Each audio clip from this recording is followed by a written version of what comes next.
El aceite de motor tiene un olor que nunca se te quita de las manos. Te enseña a reconocer cuando algo está roto por dentro, mucho antes de que el motor explote. Mi nombre es Héctor. Tengo 62 años, y he pasado las últimas 4 décadas administrando mi propio taller mecánico en el sur de San Antonio, Texas. He trabajado turnos de 14 horas. He pagado mis impuestos y he criado a una hija, Elena, que para mí es la luz de este mundo. Nunca le he pedido nada a nadie. Todo lo que tengo, este terreno, este negocio y el techo sobre mi cabeza, lo construí con mis propias manos. Así que, cuando un mocoso de 28 años, con un chaleco de marca, zapatos limpios y la moral de un coyote hambriento, decidió que mi patrimonio le pertenecía por derecho, no tenía idea de con quién se estaba metiendo. Él pensó que yo era solo un viejo mecánico ignorante. No sabía que yo llevo toda mi vida desarmando cosas para ver cómo funcionan por dentro, pero necesito retroceder un poco. Porque lo que pasó aquel jueves de noviembre no empezó ese día, empezó casi 2 años antes. La tarde en que mi hija Elena trajo a Mateo a casa por primera vez. Mi difunta esposa, Rosa, siempre decía que yo tenía un instinto animal para leer a la gente. Ella falleció hace 8 años. Un cáncer de páncreas. Rápido, cruel y sin piedad, como suelen ser esas cosas. Antes de irse, me apretó la mano en la cama del hospital y me hizo prometerle algo. Me dijo, Héctor, cuida a nuestra niña. Tiene el corazón demasiado blando, confía muy rápido. Igual que yo cuando te conocí, solo que tú sí valías la pena. Lloré como un niño ese día. Y guardé la promesa en mi pecho. Por eso, cuando Elena entró por la puerta de mi casa una tarde de abril y me dijo que quería presentarme a alguien especial, todas mis alarmas ya estaban encendidas. Elena es enfermera pediatra. Salva vidas, trabaja sin descanso y ve lo mejor en todos. Mateo entró detrás de ella caminando como si fuera el dueño del código postal entero. Esa fue la primera señal. Un buen hombre. Cuando conoce al padre de su novia, entra con respeto, con un poco de nerviosismo sano. Mateo no. Él entró despacio, con las manos en los bolsillos, paseando la mirada por mi sala, por el comedor, y luego por la ventana que da directamente a mi taller en el lote de al lado. No me miró a los ojos cuando me dio la mano. Miraba el terreno. Su primera frase no fue un gusto conocerlo, señor. Su primera frase fue, este lote es enorme, Héctor. ¿Sabe cuánto vale esta tierra ahora que la ciudad está construyendo esos condominios de lujo a 2 cuadras? Lo miré fijamente. Le respondí que valía lo suficiente para darme paz. Él sonrió con una de esas sonrisas de plástico. Me dijo que yo estaba sentado sobre una mina de oro, y que solo necesitaba la visión correcta para explotarla. No me agradó, ni un poco, pero no se lo di a Elena. Si tienes una hija de 25 años, sabes que decirle que odias a su novio es el camino más rápido para que termine casándose con él en secreto. Así que hice lo que mejor sé hacer. Me callé, serví la cena, y empecé a observar. Lo que vi en los meses siguientes me revolvió el estómago. Mateo decía ser un emprendedor de tecnología. Venía de Austin. Hablaba todo el tiempo de aplicaciones, de rondas de inversión, de revolucionar el mercado inmobiliario. Pero yo soy un hombre de números reales. Y los números de Mateo no cuadraban. Manejaba un auto eléctrico de lujo, pero Elena siempre terminaba pagando el supermercado.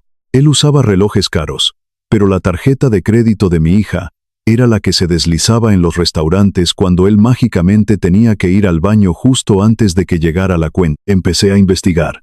Sin hacer ruido, no soy detective, pero tengo amigos. Fui a tomar un café con Arturo. Arturo y yo crecimos en el mismo barrio. Él logró ir a la universidad y fue abogado de bienes raíces comerciales durante 30 años antes de jubilarse. Le pedí que me explicara, de manera puramente hipotética, cómo un estafador podría intentar arrebatarle una propiedad comercial a un hombre mayor. Arturo dejó su taza de café en la mesa. Me miró a los ojos y me preguntó si estaba en problemas. Le dije que yo no, pero que alguien más estaba a punto de estarlos. Arturo sacó una libreta y me dio una clase magistral de 2 horas. Me explicó sobre poderes notariales fraudulentos, sobre empresas fantasma, sobre cómo los estafadores convencen a los dueños de transferir títulos bajo la promesa de inversiones millonarias. Me llevé esa libreta a casa y la leí hasta memorizar cada palabra. En diciembre, Mateo le propuso matrimonio a Elena. Ella llegó llorando de felicidad, mostrando un anillo que brillaba demasiado para ser pagado con el sueldo inexistente de Mateo. La abracé. Le besé la frente. Le dije que la amaba y que solo quería verla feliz. Luego me fui al taller. Cerré la puerta de metal. Me senté en un neumático viejo y respiré profundo. No iba a arruinar su alegría. No podía romperle el corazón sin pruebas irrefutables. Si yo atacaba a Mateo ahora, él se haría la víctima. Elena me odiaría por arruinar su cuento de hadas. Tenía que dejar que él mismo construyera su propia trampa. A la mañana siguiente, llamé a Arturo. Le dije, necesito el blindaje más pesado que conozcas. Quiero que mi propiedad, mi casa y mi taller sean intocables. Arturo me contactó con una firma legal en el centro. Gente muy seria. Me senté en una oficina de cristal y firmé los documentos para crear un fideicomiso ciego irrevocable. A partir de ese momento, yo ya no era el dueño legal del taller en papel. El fideicomiso lo era. Yo era el único beneficiario, pero cualquier intento de venta, transferencia o uso de la propiedad como garantía requería un proceso de verificación de 90 días, firmas de 3 administradores independientes y mi presencia física ante un juez. Era un muro de concreto armado. Absolutamente nadie podía quitarme esa tierra con un papel falso. Si lo intentaban, el documento sería nulo antes de que la tinta se secara. Puse los papeles originales en la caja fuerte de mi casa. No le dije nada a Elena, y volví a mi papel de suegro ignorante. La boda fue en mayo. Una fiesta hermosa. Elena llevaba un vestido blanco que me recordó tanto a Rosa, que tuve que salir a tomar aire 2 veces. Caminé con ella hacia el altar. Le entregué su mano a Mateo. Durante los votos, me dediqué a mirar a Mateo. Mientras mi hija le prometía amor eterno con lágrimas en los ojos de él estaban secos. Él miraba por encima del hombro de ella. Miraba a los invitados, calculando cuánto dinero habría en los sobres de regalo. Apreté los puños dentro de los bolsillos de mi traje. Esa misma noche, después de la fiesta, volví a mi casa vacía. Me senté en la oscuridad de la sala. Sabía que el reloj había empezado a correr. Mateo ahora era el esposo de mi hija. Ahora se sentía con derecho. Se sentía parte de la familia. Y yo sabía que no tardaría mucho en dar el primer paso hacia mi propiedad. Lo que no sabía era que el muy cobarde ya había empezado a moverse semanas antes de la boda. 2 meses después, recibí una llamada de Arturo. Arturo todavía tenía acceso a los registros del condado por sus viejos contactos. Me dijo, Héctor, tienes que venir a mi casa. Ahora mismo. Llegué en 20 minutos. Arturo me estaba esperando en su porche con una carpeta amarilla. Me entregó un documento impreso. Era un poder notarial general. Supuestamente firmado por mí. En ese papel, yo le otorgaba a Mateo el control absoluto sobre mis decisiones financieras, médicas y, lo más importante, el derecho a hipotecar o vender mis propiedades comerciales en caso de que yo no estuviera en condiciones de hacerlo. Sentí que la sangre me hervía. La firma se parecía a la mía. Pero yo jamás había visto ese papel en mi vida. El sello del notario pertenecía a un tipo en un pueblo a 2 horas de aquí. Miré a Arturo. Le pregunté qué significaba esto. Arturo me dijo que Mateo había registrado esto la semana pasada. Oficialmente, para el condado, Mateo ahora tenía las llaves de mi reino. Arturo me dijo que teníamos que ir a la policía de inmediato. Que esto era fraude y falsificación. Me quedé mirando el papel por un largo minuto. Pensé en Elena, recién casada, creyendo que su esposo era el hombre de sus sueños. Pensé en cómo Mateo se saldría con la suya si lo denunciaba ahora. Diría que fue un malentendido, que yo le había dicho que lo hiciera, y luego me olvidé. Dije que no. Arturo me miró como si yo estuviera loco. Le dije, no, Arturo. Si voy a la policía ahora, es su palabra contra la mía. Quiero atraparlo con las manos en el fuego. Quiero que intente usar este poder falso para robarme. Quiero que cometa un delito federal. Arturo sonrió lentamente. Me dijo que yo era un hombre peligroso. Le respondí que solo era un padre. A partir de ese día, dejé de ser un mecánico. Me convertí en un cazador. Y Mateo, sin saberlo, acababa de entrar directamente en mi territorio. La paciencia no es algo que se nace teniendo. Te la enseñan los motores oxidados, los tornillos que no quieren aflojar, y las herramientas que te rompen los nudillos si te apresuras. Yo sabía que no podía confrontar a Mateo. Todavía no. Un poder notarial falso era un delito. Sí. Pero si lo denunciaba en ese momento, él podría inventar una excusa. Podría decir que fue un error del abogado, que yo le había dado permiso verbal.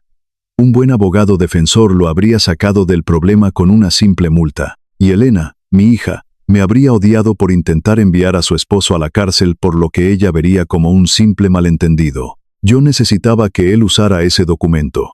Necesitaba que cruzara la línea de no retorno. Así que le di la excusa perfecta. Le di mi debilidad. En agosto, me sometí a una cirugía de reemplazo de rodilla que venía postergando por 3 años. El médico me ordenó reposo absoluto por 6 semanas. No podía ir al taller. Apenas podía caminar por mi propia casa con una andadera de aluminio. Elena venía todas las tardes después de su turno en el hospital. Me traía sopa. Me ayudaba con los medicamentos y me contaba sobre su día. Y Mateo, por supuesto, venía con ella. Jugaba el papel del yerno perfecto. Me preguntaba cómo me sentía. Me traía revistas de autos que nunca leí. Y lo más importante, se ofrecía a ayudar con el taller. Me decía, Héctor, no te preocupes por el negocio. Yo me encargo de hablar con los proveedores, de revisar el correo, de mantener todo en orden para que tú solo te enfoques en sanar. Yo le sonreía desde mi sillón, le daba las gracias. Le decía que era una bendición tenerlo en la familia. Cada palabra me costaba sangre, pero la decía. Tan pronto como ellos cerraban la puerta de mi casa, yo tomaba mi teléfono y llamaba a Arturo. Mientras Mateo jugaba a ser el jefe en mi taller, Arturo y yo estábamos desenterrando toda su vida. Arturo tenía un sobrino que trabajaba como investigador privado en Austin. Le pagué de mi propio bolsillo para que rascara el fondo de la supuesta empresa de tecnología de Mateo. Lo que encontró no me sorprendió, pero me dio las municiones que necesitaba. Mateo no era un genio de la tecnología. Era un estafador de poca monta que había aprendido a usar palabras de moda para impresionar a gente ingenua. Sus 4 empresas estaban registradas en un buzón de correos dentro de una farmacia en Austin. No tenían empleados. No tenían productos, pero sí tenían deudas. $150,000 en préstamos personales y tarjetas de crédito a punto de explotar. Y lo más oscuro de todo. Encontramos a su víctima anterior. No era un anciano con una casa de lujo. Era el dueño de una pequeña panadería en San Marcos, un hombre de 70 años que había confiado en Mateo para que lo ayudara a expandir su negocio. Mateo había usado el mismo truco. Un poder notarial falso, una transferencia de propiedad en las sombras y un préstamo sobre el local que dejó al panadero en la ruina. El hijo de ese panadero había intentado demandar a Mateo, pero se quedaron sin dinero para pagar a los abogados antes de llegar a juicio. Conseguí el número de ese hijo. Lo llamé una noche de martes, le dije quién era yo, le expliqué lo que estaba pasando con mi hija, y le pedí copias de todos los documentos que tuviera de su caso. El hombre lloró en el teléfono. Me dijo que me enviaría todo al día siguiente. Y lo hizo. Mi archivo crecía. Ya no era solo una sospecha. Era un patrón de comportamiento. Una empresa criminal continuada. Para finales de septiembre, mi rodilla ya estaba casi curada, pero yo seguía fingiendo que me costaba levantarme. Seguía usando el bastón. Seguía dejando que Mateo creyera que yo era un viejo inútil y cansado. Y entonces, Mateo mordió el anzuelo. El lote donde está mi taller colinda con un proyecto de desarrollo urbano muy grande. El Grupo Inmobiliario Horizonte, una de las constructoras más ricas de Texas, llevaba años intentando comprar mi tierra. Yo siempre les había dicho que no. Mateo se enteró de esto revisando mi correo en el taller. Arturo monitoreaba los registros del condado todos los días a las 8 de la mañana. Un jueves por la tarde, Arturo me llamó. Su voz sonaba diferente. Tensa. Me dijo, Héctor, ¿lo hizo? Pregunté. ¿Qué firmó? Arturo respiró profundo. Un contrato de intención de venta. Usó el poder notarial falso para aceptar una oferta del Grupo Inmobiliario Horizonte. $1.200.000 por el terreno y el taller. Me quedé en silencio mirando por la ventana hacia la calle. Arturo continuó. El cierre de la venta está programado para dentro de 20 días. Mateo pidió que el pago se hiciera a una cuenta, a nombre de una de sus empresas fantasma. Bajo la excusa de que tú estás incapacitado, Y él está administrando tu patrimonio. Dije, gracias, Arturo. Imprime todo. Colgué el teléfono. Fui a mi habitación. Abrí mi caja fuerte. Saqué el fideicomiso irrevocable, que había firmado meses antes de la boda de Elena. El documento que hacía que todo lo que Mateo acababa de firmar fuera absolutamente nulo. Pero Mateo no sabía eso. La constructora no sabía eso. Y yo no iba a decírselo a ninguno de los dos. Todavía no. Al día siguiente, tomé mi archivo. Una carpeta negra de 3 pulgadas de grosor, con pestañas rojas, índices y copias certificadas. Manejé hasta la sede del Departamento de Policía de San Antonio. Había hecho una cita con la División de Crímenes Financieros. Me recibió la detective Vargas. Una mujer de unos 40 años, mirada afilada, de esas personas que no tienen tiempo para tonterías. Me senté frente a su escritorio. Puse la carpeta negra entre los dos. Le dije, detective, mi yerno está intentando robarme mi propiedad usando documentos falsificados. Y esta no es la primera vez que lo hace. Ella me miró con un poco de escepticismo. Los crímenes de cuello blanco toman meses de investigación. Le dije, no necesita meses. Aquí está todo el trabajo hecho. La detective Vargas abrió la carpeta. Pasó la primera página.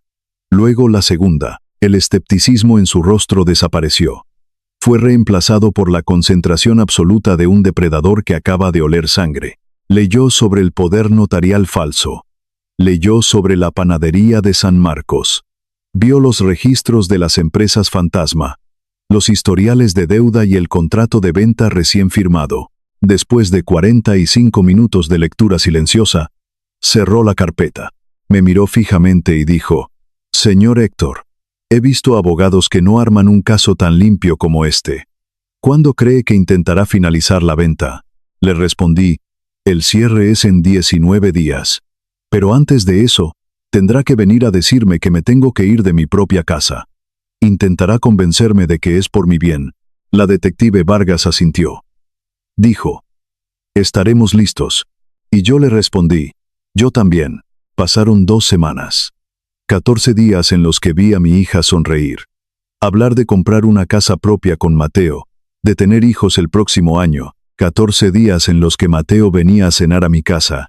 Se comía la comida que yo preparaba. Me daba palmadas en la espalda. Y me decía que no me preocupara por el futuro.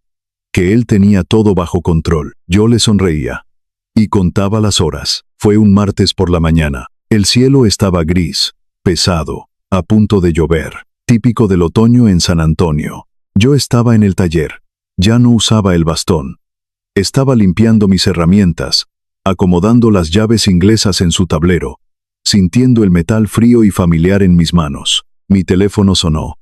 Era Mateo. Su voz sonaba demasiado alegre, demasiado ensayada. Me dijo, «Héctor, buenos días. Oye, Elena y yo vamos para el taller en un rato. Tengo a una persona que quiero que conozcas, una notaria. Tenemos unas noticias increíbles para ti y unos papeles de rutina que revisar para asegurar tu jubilación». Su jubilación. Así le llamaba al robo de mi vida entera. Le dije, «Claro, Mateo. Aquí los espero». Colgué. Envié un mensaje de texto de una sola palabra a la detective Vargas. El mensaje decía, «Ahora, me lavé las manos con la pasta abrasiva que quita la grasa de motor. Me sequé con un trapo viejo, caminé hacia la puerta de metal del taller y la abrí de par en par. Escuché el sonido de los neumáticos sobre la grava del estacionamiento. Un auto eléctrico negro se detuvo frente a mí. Mateo bajó del lado del conductor, vestido con un traje que seguramente no había pagado. Detrás de él, bajó una mujer con un maletín de cuero. La notaria comprada. Y del lado del pasajero, bajó mi hija Elena. Ella me miró y sonrió. Una sonrisa pura, inocente, creyendo que este era el día en que su esposo le daba a su viejo padre el regalo de un retiro tranquilo. El corazón se me partió en dos en ese instante, pero no bajé la mirada. Me quedé de pie en la entrada del lugar que construí con mis manos, esperando a que el lobo diera el último paso dentro de mi jaula. Mateo caminó hacia mí con esa sonrisa de catálogo, pisando la grava de mi taller como si ya fuera el dueño de cada piedra. Elena venía a su lado, sosteniéndole la mano. Mi niña tenía los ojos brillantes. Estaba genuinamente emocionada. Mateo se detuvo a 1 metro de mí. Se arregló el saco y dijo, Héctor, qué bueno verte de pie. Tenemos una sorpresa increíble para ti. Lo miré. Miré a la mujer del maletín que se quedó unos pasos atrás. Le dije, me encantan las sorpresas, Mateo. Cuéntame. Él suspiró, adoptando esa postura de hombre de negocios comprensivo. Me dijo, Héctor, has trabajado muy duro toda tu vida. Demasiado duro. Este taller te está consumiendo. Así que Elena y yo tomamos una decisión por el bien de la familia. Hizo una pausa dramática y continuó. Hemos vendido este terreno.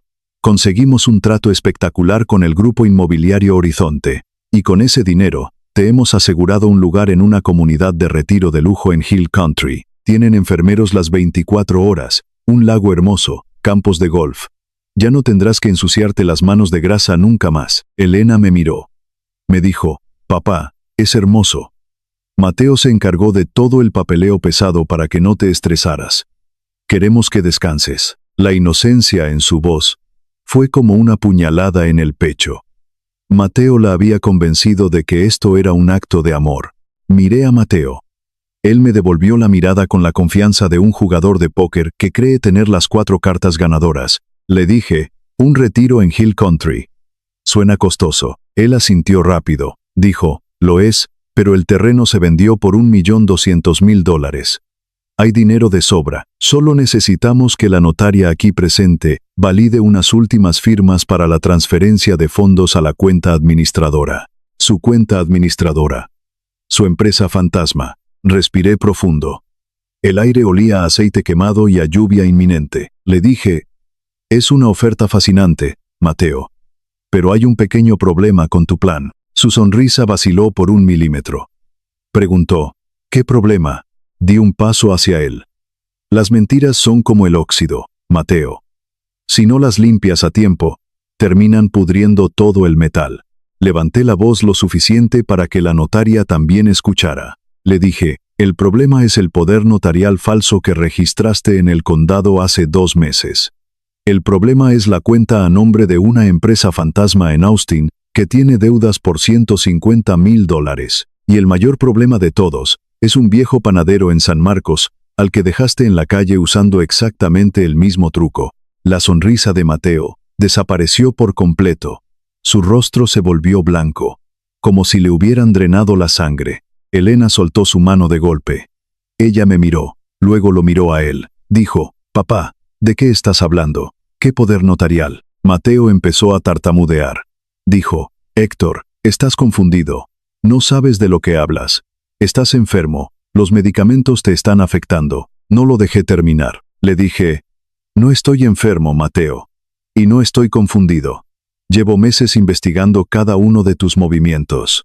Y no soy el único. En ese exacto momento, 2 patrullas sin luces intermitentes doblaron la esquina y se detuvieron bruscamente frente a la entrada del taller. La detective Vargas bajó del primer auto, acompañada de 2 oficiales uniformados. La notaria comprada dio un paso atrás.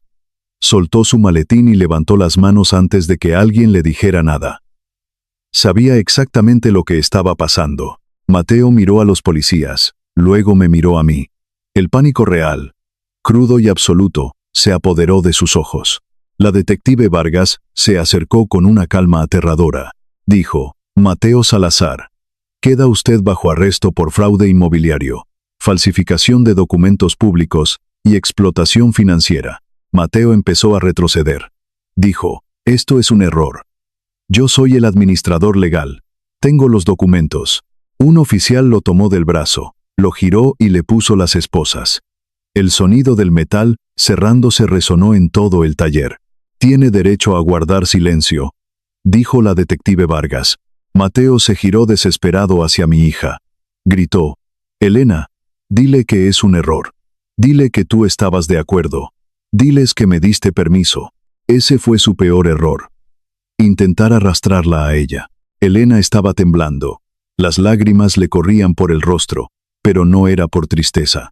Era por una rabia pura y profunda. Ella lo miró a los ojos, con la misma fuerza que tenía su madre, y le dijo con la voz rota pero firme, no me vuelvas a hablar en tu vida. Se dio la vuelta y caminó hacia mí. Los oficiales metieron a Mateo en la parte trasera de la patrulla. La detective Vargas se llevó a la notaria para interrogarla. En menos de 3 minutos, los autos de policía desaparecieron por la calle, llevándose la basura lejos de mi propiedad. El taller quedó en silencio. Elena se abrazó a sí misma. Lloraba en silencio. Me acerqué a ella, le puse las manos en los hombros, y la abracé contra mi pecho. Igual que cuando era una niña, y se raspaba las rodillas jugando en la entrada del garaje. Ella sollozó y me dijo: «Papá, lo siento tanto. El terreno, tu taller, casi lo pierdes por mi culpa». Yo no sabía nada. Le acaricié el cabello. Le dije: «Shh, mi niña. El taller nunca estuvo en peligro». Ella levantó la cabeza, confundida. Le expliqué. Le dije: «Un mes antes de tu boda, puse todo este terreno en un fideicomiso ciego irrevocable. Legalmente, el taller no era mío para venderlo, y mucho menos de él. El contrato que firmó con la constructora no valía ni el papel en el que estaba impreso. Todo fue una trampa para que mostrara su verdadera cara frente a la policía». Ella me miró asombrada. Preguntó: «¿Por qué no me lo dijiste?». Le respondí: «Porque lo amabas. Y si yo lo atacaba sin pruebas, lo habrías defendido.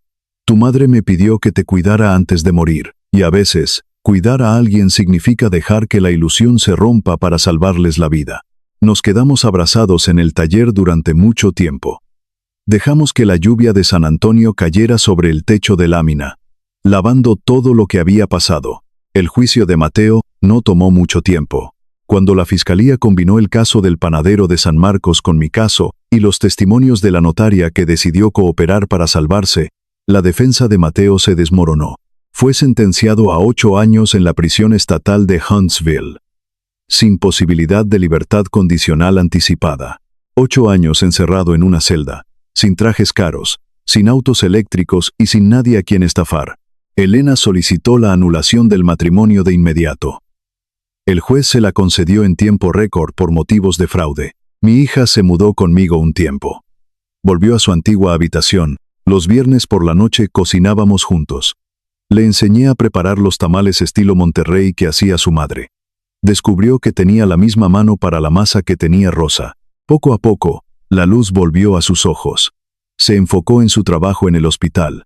La ascendieron a jefa de enfermeras de pediatría y, un año después, se compró su propio apartamento cerca del centro. En cuanto a mí, yo cumplí 63 años y decidí que Mateo tenía razón en una sola cosa. Ya era hora de no ensuciarme más las manos de grasa. Pero lo hice en mis propios términos. No le vendí el terreno a la constructora millonaria. Se lo vendí a Carlos, mi aprendiz, un muchacho trabajador que llevaba 5 años conmigo y que soñaba con tener su propio negocio. Le di facilidades de pago. Sé que él cuidará de este lugar. Con el dinero inicial, compré una casa pequeña, con un porche grande de madera y un patio trasero donde planté los rosales favoritos de Rosa. A veces, Arturo viene a visitarme. Nos sentamos en el porche, tomamos una cerveza fría y vemos el atardecer. Él todavía me dice que soy el hombre más calculador que conoce. Yo le respondo que no, que solo soy un mecánico. Y los mecánicos, sabemos que cuando un motor hace un ruido extraño, no subes el volumen de la radio para ignorarlo. Te detienes, abres el capó y sacas la pieza podrida antes de que destruya todo el vehículo. Hay gente allá afuera que ve a un hombre mayor, de manos callosas y ropa de trabajo, y piensan que es una presa fácil. Ese siempre ha sido su primer error. Y para Mateo, fue el último error que tuvo la oportunidad de cometer. Si esta historia te hizo sentir algo, si crees en proteger a los tuyos cueste lo que cueste,